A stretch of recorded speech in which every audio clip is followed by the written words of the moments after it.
Ал Алматы облысында 200-ден аса журналистке өңір басшысы Амандық Баталовтың мерекелік сыйақысы беріліп, 6 тілші баспаналы болды. Жетісу өңірі бойынша биылғы бақ өкілдерінің кәсіби мерекесі облыстық қос басылымның 100 жылдық мерейтойымен тұспа-тұс келді.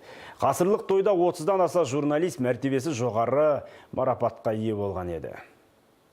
Жетісу және Агни Алатау газеттерінің 100 жылдық мерейтойына орай қос басылымның ұжымына Амандық Баталов тамаша тарту жасады. 6 бірдей журналистке пәтер кілттерін көпшілік алдында табыстап құттықтады. Баспаналы болғандардың қатарында жас журналист Мәулен Әмербай, фототілші Аслан Қажеке және жақында ғана шаңырақ көтерген Асыл Сұлтанғазы да бар.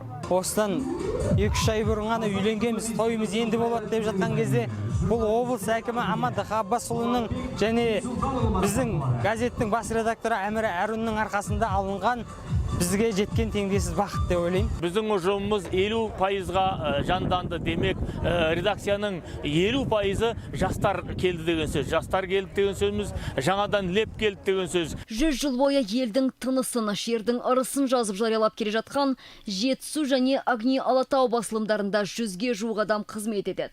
Ақпарат айдынында қос басылым рухтық, сапалық, мазмұндық жағынан облыста өңірлік басылымдардың көшін бастап тұр. Қадірлі журналистер, сіздерді байланыс және ақпарат қызметкерлері күнімен құттықтаймын.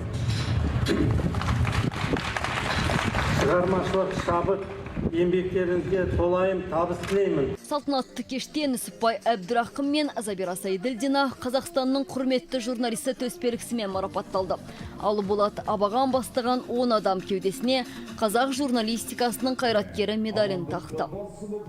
Лимара Салих, Самал Қабышева, Қанат Өмірәлинов, Информбюро, Алматы облысы.